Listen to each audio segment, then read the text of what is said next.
Les éditions Sixtrid, avec l'aimable autorisation des éditions Kalman Levy, présentent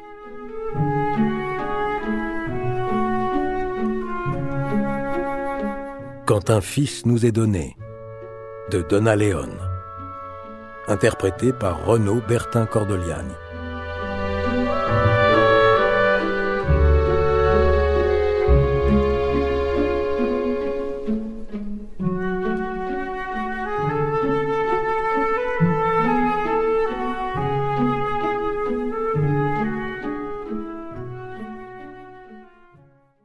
« Tu sais que je n'aime pas me mêler de ce qui ne me regarde pas, » dit le comte Falière à Brunetti.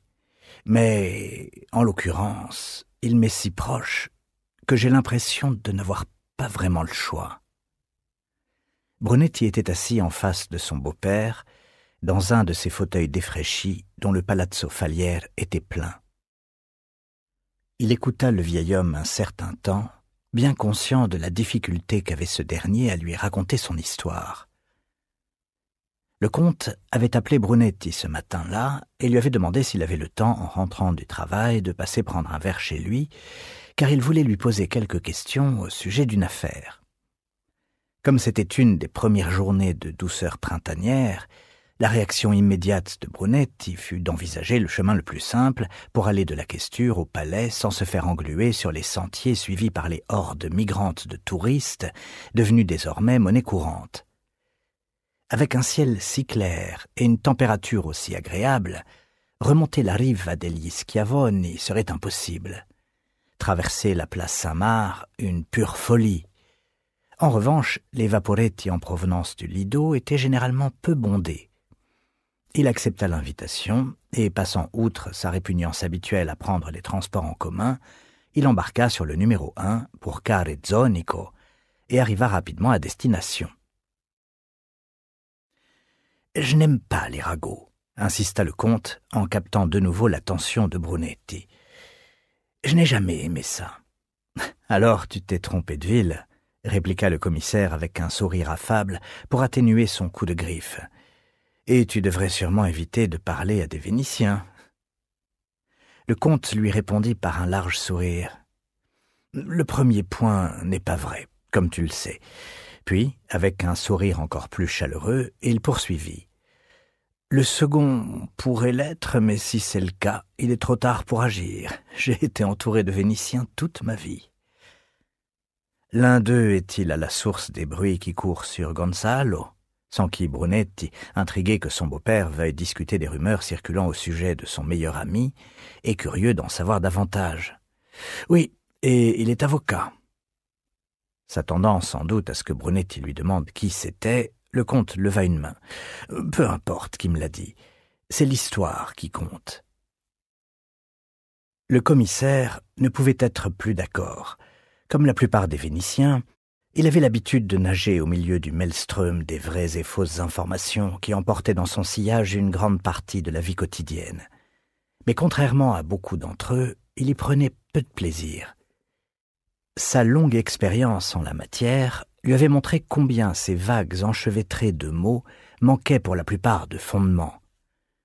Brunetti, le commissaire de police, avait entendu des récits scabreux à l'en faire rougir, et Brunetti, le lecteur, connaissait bien les plaisirs divers et variés de Tibère décrits par Suétone. Toutefois, Brunetti, le penseur, savait combien les Vénitiens étaient enclins à exagérer les faits et gestes de personnes qu'ils n'avaient jamais rencontrées, combien ils étaient négligents sur les conséquences des commérages qu'ils colportaient allègrement, et à quel point ils manquaient viscéralement de fiabilité. Certes, les actes des gens l'intéressaient, mais il ne leur accordait aucun crédit tant qu'ils n'avaient pas accumulé suffisamment de preuves. Ainsi, les propos parvenus aux oreilles de son beau-père demeuraient-ils à prouver, et n'étaient en rien une vérité à avaler toute crue pour le commissaire.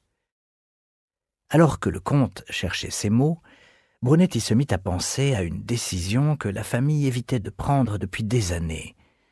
Vendre la villa familiale près de Vittorio Veneto, où le comte et la comtesse ne se rendaient jamais, et où sa propre famille ne passait plus que rarement l'été. À force de tergiverser, l'eau avait commencé à s'infiltrer sous les fenêtres exposées au nord, et le gardien avait annoncé qu'il voulait une augmentation de salaire substantielle. Comme s'il avait lu dans les pensées de son gendre, le comte précisa. « Ce n'est pas de la villa que je veux te parler, même si Gonzalo me la rappelle parfois. » Brunetti, surpris par cette association d'idées, répliqua « Je ne savais pas que l'eau avait commencé à lui couler dessus. » Le comte ignora la plaisanterie et explicita sa remarque. « Tu as connu Gonzalo et la villa pratiquement à la même époque, Guido. Tu as partagé de nombreux bons moments en leur compagnie, mais maintenant, tous deux accusent les effets du temps. » L'ami de ses beaux-parents, Gonzalo Rodriguez de Tejeda, parrain de Paola et oncle d'adoption, avait fait partie de la famille Falière aussi loin que remontaient les souvenirs de Brunetti. Il était venu de Londres pour le dîner de leur 10e anniversaire de mariage et leur avait offert une poterie koufique du XIIe siècle de la couleur jaune pâle du désert. Elle était de la taille d'un saladier et sur ses parois intérieures couraient des motifs ornementaux qui ressemblaient à une inscription coranique. Gonzalo avait eu la sagesse de la placer à l'intérieur d'une boîte en plexiglas accrochée au mur, de manière à lui épargner les risques encourus dans une maison avec des enfants en bas âge. Elle était toujours suspendue dans le salon, entre les 2 fenêtres qui donnaient au loin sur le campanile de Saint-Marc. Au cours des dernières années, Brunetti et Gonzalo s'étaient croisés de temps à autre dans la rue, dans un magasin ou dans un restaurant, et ils avaient toujours eu plaisir à papoter en buvant une ombra ou un café. Ils s'étaient rencontrés par hasard quelques mois plus tôt, près du Campo dei Santi Apostoli. En arrivant sur la place, Brunetti avait vu Gonzalo venir vers lui, une main levée en guise de salutation. Il avait noté que les cheveux du vieil homme étaient passés du gris acier à la blancheur de la neige, même s'il se tenait aussi droit qu'un sergent instructeur et que son regard était toujours d'un bleu perçant, une réminiscence probablement des envahisseurs nordiques de l'Espagne.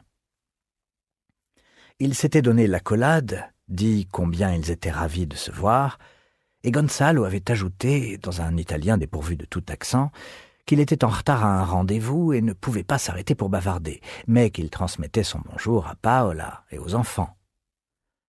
Il avait tapoté la joue du commissaire en un geste d'affection bien à lui, puis répété qu'il était pressé, avait pivoté et était parti au pas de course en direction des Fondamente Nuove et du palazzo où il habitait. Brunetti n'avait pas bougé d'un pouce en le regardant s'éloigner, content de cette rencontre, comme à chaque fois.